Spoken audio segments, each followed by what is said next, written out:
Já são 16 anos dedicados ao Ministério da Palavra e uma vida inteira marcada por milagres. Eu estou falando da missionária Isa Reis, a quem temos a honra de receber novamente aqui no Mensagem de Esperança. Bom dia, irmã Isa. Bom dia, irmã Karen. Bem-vinda de volta ao programa. Obrigada, mais uma vez de novo, novamente. Amém. Irmã Isa, da outra vez nós conversamos um pouco sobre o seu ministério, sobre projetos que você desenvolve, e dessa vez eu gostaria que você falasse um pouco mais sobre o seu testemunho. Como foi que Deus te alcançou a sua família? Porque muita gente conhece a missionária Isa Reis, a pregadora, mas não sabe tudo que você passou para chegar até aqui. Vamos começar falando um pouco da sua infância? Vamos lá. Bom, Karen, eu não nasci num lar evangélico. A minha mãe estava afastada do evangelho quando eu nasci. Eu tenho mais 2 irmãos. E nessa fase a mãe estava afastada. E foi quando ela conheceu meu pai. Ela vinha de um quadro de depressão. E aí uma insistência de um tio, um convite, ela saiu, conheceu meu pai, e numa noite, num bar, e aí tentou a vida com ele, aí teve a mim, aí deu errado, separaram, voltaram de novo, teve minha irmã, aí separou, voltou, teve meu irmão, aí do meu irmão separaram de vez por conta do alcoolismo. Onde você nasceu? Todo mundo pensa que você é baiana. Não sou quase, eu sou paulista. Eu nasci meu Deus, como eu chamo? Pirituba. Pirituba, São Paulo. E você, então, sempre conviveu dentro desse lar conturbado. Quais as dificuldades que você lembra, assim, na sua infância, que você passou, você enfrentou, até que a misericórdia de Deus alcançasse e resgatasse vocês? Ah, sim, a violência. Porque o meu pai, quando bebia, ele nunca foi agressivo conosco, os filhos. Mas com a minha mãe, ele era muito violento. Então, eu me lembro das surras que minha mãe levou, das vezes que minha mãe passou muito mal, da forma com que ele tratava ela. Então, as lembranças não são tão boas, assim. Primeiro que eu não tive infância, de não ter mesmo. Esses dias eu entrei numa loja de bonecas para comprar para minha caçulinha e eu chorei um pouco, porque eu não me lembro de ter tido bonecas. E realmente foi uma infância triste, sem essa referência de pai, o homem da casa. Mas a minha mãe se desdobrou e deu conta de criar nós 3. De que forma você vê assim que o inimigo tentou afastar você e sua família dos projetos que Deus tinha para a sua vida? Foi quando minha mãe se distanciou e um abismo chama outro. Então ela foi procurar ajuda. E a ajuda, na verdade, veio de uma forma que a gente não esperava, que os parentes, alguns que poderiam ajudar, ajudaram, outros não puderam. Aí foi quando minha mãe tentou o suicídio, lá em São Paulo, em cima de uma ponte. Ela pegou meus 2 irmãos, que eram menores, ia lançando meus irmãos lá de cima e ia se jogar comigo. Foi quando o moço passou, percebeu e ficou me chamando. Eu, sempre muito comunicativa, fui até ele. A minha mãe percebeu e veio atrás. Quando ela veio atrás, ele conseguiu distraí-la e falou: a senhora ia fazer uma besteira agora. A minha mãe contou para ele: sim, eu iria. E aí ele pegou um cartãozinho, deu à minha mãe e disse: procura ajuda lá, que a minha mãe vai te ajudar. Aí foi quando minha mãe chegou lá, era um centro de macumba. E foi aonde ela acabou recebendo um tanto de ajuda, só que nisso ela foi se aprofundando e era conhecida como uma bruxa. Foi, porque por diversas vezes ela fazia trabalhos, né? Parecendo que ia favorecer, mas isso foi uma fase negra mesmo da vida da minha mãe. Vocês, os filhos, acabaram se envolvendo também? Não, porque assim, eu ia por obrigação, mas eu nunca gostei tanto, né? Por obrigação. Mas eu vi minha mãe afundar nisso e por diversas vezes minha mãe chegava em casa possessa mesmo, quebrava as coisas do nada. Eu levei muita surra sem saber por quê. Tenho cicatrizes na perna, que foi minha mãe nervosa em casa, jogava as coisas. E, de fato, ela era escravizada, até Jesus entrar. E quando aconteceu isso, como foi esse momento? Isso foi maravilhoso. Minha mãe teve um problema pulmonar, ela não conseguia respirar. E teve um dia que ela foi para casa da minha avó, em Hermelino Matarazzo, já passando mal. E quando minha mãe chegou, a minha tia, Wanda, fez um convite. Está acontecendo um culto ali numa casa. Vem. Sua tia era crente? Crente. Está acontecendo um culto numa casa.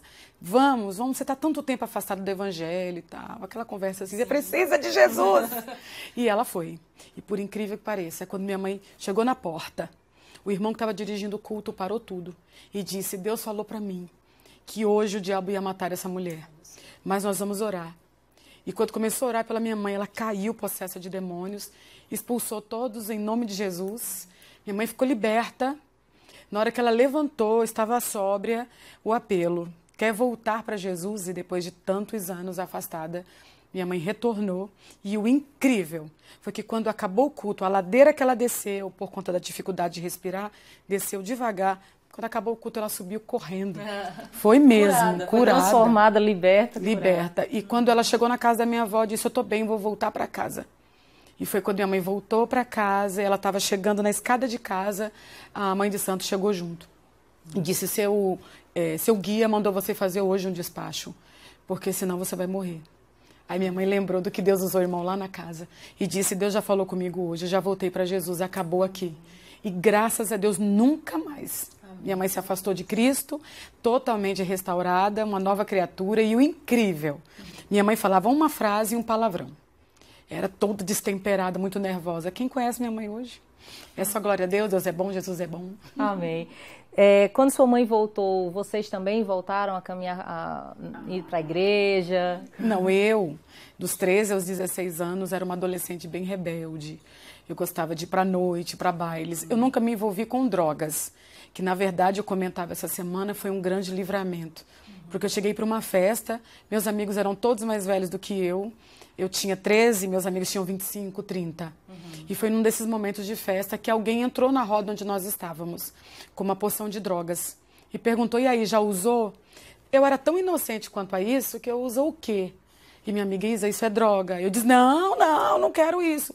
Aí ele disse, então não vou te apadrinhar. Virou as costas e saiu. Eu enxergo como livramento porque eu sou muito intensa. Em tudo. É para me entregar, então vamos fazer 100%. Eu acredito que se eu tivesse me lançado, eu teria morrido nas drogas se não fosse intervenção divina. Então Deus fez com que aquele momento fosse bloqueado, para que eu não me lançasse de vez. Aí, quando eu fiz 16 anos, minha mãe já tinha voltado para Jesus, eu comecei a perceber a mudança na vida da mãe. E porque foi uma transformação extrema. Fora que nós vivíamos numa miséria muito grande, nós morávamos num barraco, nossa cama era uma madeirite, com roupas em cima. Nosso guarda-roupa era a parte interna de uma geladeira. Arrancou aquilo de dentro e era em cima de alguns blocos. E nosso barraco era próximo a um córrego. Então, quando chovia, a água vinha toda para dentro de casa. Era miséria total. E aí, com a transformação da minha mãe, a mente mudou. Então, automaticamente, outras coisas começam a mudar. Porque o evangelho é novidade de vida, em todos os aspectos. Então, aquela visão de miserável, de que não poderia sair dali, tudo foi se transformando na minha mãe. E ver Deus nela trouxe no meu coração aquela necessidade de eu preciso mudar. E foi o que aconteceu de fato. Eu era uma adolescente, apesar de ser muito extrovertida, independente de tudo que eu passei. Minha vida emocional foi protegida por Deus, então isso não me privou de sorrir, de brincar, mas faltava a alegria da salvação. Sim. E eu percebi isso na minha mãe. Foi quando, numa festa de jovens, ela me convidou, eu não queria ir e fui. E no momento do convite, quem quer vir a Cristo, eles cantavam uma canção. Algemas caíram das minhas mãos, quando Cristo na cruz por mim expirou. Aí eu comecei a meditar, eu estou escravizada. Eu brinco, mas eu não sou feliz. Eu vou sorrindo, mas eu não sou alegre. Comecei a perceber que algumas coisas faltavam, e a principal era a alegria de ser salva. E naquela noite eu me rendi a Jesus. As algemas realmente quebraram, caíram. Sim. Amém. E o seu pai? Deus também alcançou o seu pai? Com a minha vinda para Cristo, eu comecei a entender que eu precisava perdoar o meu pai. Porque eu cresci com aquela ideia, eu estou passando fome, é por causa do meu pai. Minha mãe tentou se suicidar com a gente, a culpa é do meu pai. Eu não tenho um homem na casa como referência para me buscar na escola, para me acordar de manhã. O pai, eu não tinha essa referência. Então, toda tristeza por não ter tido essa referência, todas as tribulações que a gente passou, eu atribuía ao meu pai. Então, quando eu me casei, que eu engravidei do meu Alexandre, que é o meu filho mais velho, eu comecei a entender, eu preciso perdoar meu pai. Agora eu vou ser mãe, eu tenho uma família, eu preciso perdoar. E aconteceu algo incrível. Numa quarta-feira, dentro de um ônibus, eu orei, falei, Deus, eu quero ver meu pai. Porque eu não tinha mais notícias dele. Quando foi num domingo, o telefone tocou, era ele.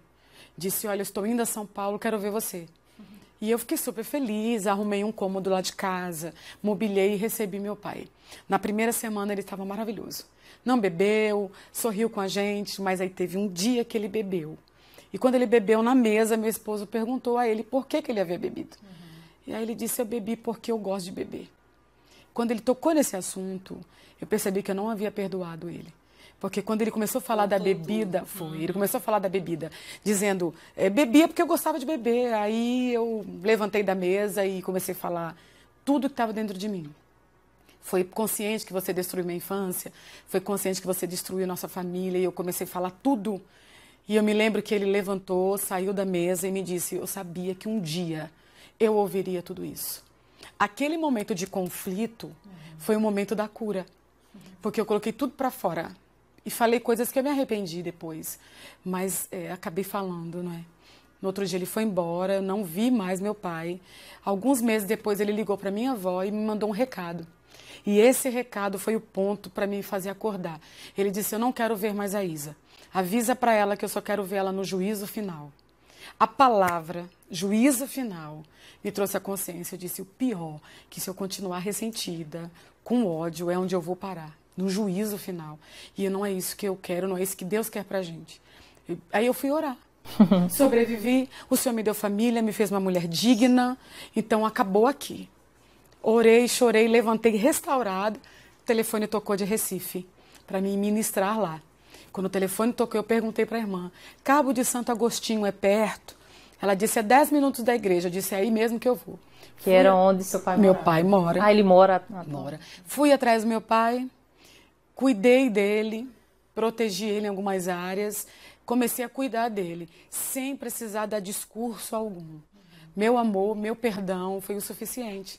Aí um dia meu pai me liga com uma notícia maravilhosa, no domingo de manhã. Eu liguei para ele, bênção, pai. Aí ele disse assim, Deus te abençoe. E olha, é a paz do Senhor para o teu pai. Eu disse, pai? Como assim? Ele disse, eu aceitei o Senhor Jesus como meu único e suficiente Salvador. E a partir de então, meu pai hoje é um homem manso. O assunto do meu pai é Bíblia. Todas as vezes que a gente senta para conversar, ele com a Bíblia no colo, citando versículos da palavra de Deus e cantando louvores ao Senhor. Um homem totalmente transformado.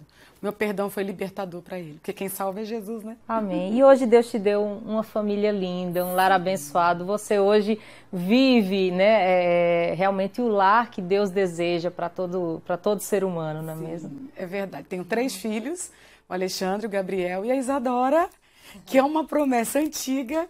Deus, quando falou com o meu esposo, ele ainda não me conhecia. E disse, você vai casar com uma mulher que é morena, missionária, baixinha, deu todas as minhas características. Vocês vão casar, vão ter 3 filhos. E por último vai vir uma menina. Isadora é uma promessa de Deus mesmo. E é lindo viver em família. Amém. Irmã Isa, é lindo o seu testemunho e a prova de que Deus ele realmente transforma situações, que nada está perdido para o Senhor, não é mesmo? Nesse finalzinho, né, pena que a gente está chegando já ao final do tempo, mas eu gostaria que você deixasse uma mensagem para tantas pessoas que talvez estejam passando por uma situação que você já enfrentou e que possam saber, né, que há esperança para eles também. É verdade. Jesus é o único que pode restituir e restaurar feridas. Há um texto na palavra de Deus, no primeiro livro de Samuel, capítulo 30, que Davi saiu para uma guerra e quando voltou, os amalequitas haviam incendiado a sua cidade, sequestrado suas mulheres, sequestrado seus filhos, sequestrado os jovens, as vovós e os vovôs. Então 600 homens que perderam suas famílias também foram chorar. E enquanto eles choram, eles falam de matar Davi, porque eles acharam que Davi seria o culpado, porque estavam seguindo Davi na jornada. E na ausência, a família foi saqueada. Só que Davi se retira no meio da pressão, da briga, e vai orar. A casa já foi devastada. Os seus entes queridos já foram sequestrados e a Bíblia diz que a cidade foi ferida com violência. Então a família já estava ferida, a violência já tinha entrado, a casa já tinha sido destruída. Ele se retira e vai orar. E quando ora, Deus aparece a ele em oração e diz, levanta daí, reúne esse povo, eu vou dar uma direção para vocês. E Deus deu uma direção. Eles encontraram um acampamento, acabou com a festa dos amalequitas malignos e resgataram suas famílias.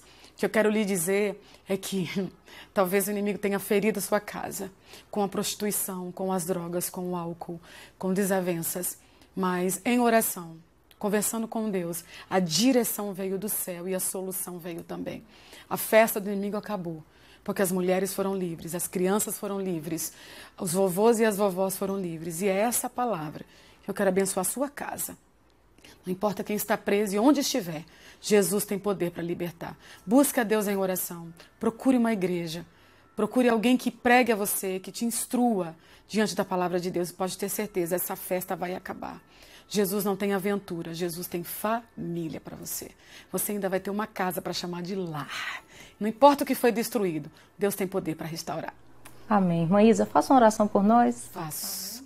Deus te abençoe, Karen. Amém. Muito obrigada. Obrigada. Senhor Jesus, eu quero abençoar a cada lar, a cada família representada por essas pessoas que acompanham este programa.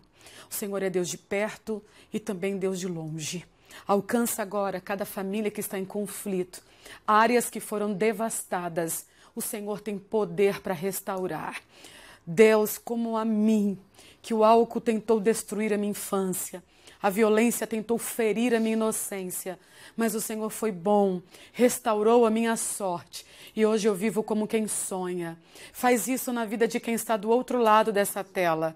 Traz alegria, traz felicidade para esse pai voltar para casa. Traz alegria para esse jovem não procurar alegria na rua, mas encontrar refúgio dentro de casa. Abençoa essa criança que foi ferida, essa criança que foi violentada, áreas que foram devastadas dentro dessa casa. Eu quero orar nesse momento, pedindo a sua bênção e a restauração, porque como Davi, Deus, nós viemos refugiar agora em oração, para que haja esperança aonde não há mais, para que haja entendimento aonde não há concordância. Tu podes. E a minha oração é que no nome de Jesus, aonde Satanás manietou, prendeu, destruiu, Jesus, a tua palavra disse que o Senhor veio para desfazer as obras do maligno. Desfaça pelo poder que há no teu nome, que haja salvação, alegria, gozo e vida eterna. Pelo poder que há no teu nome. Amém e amém.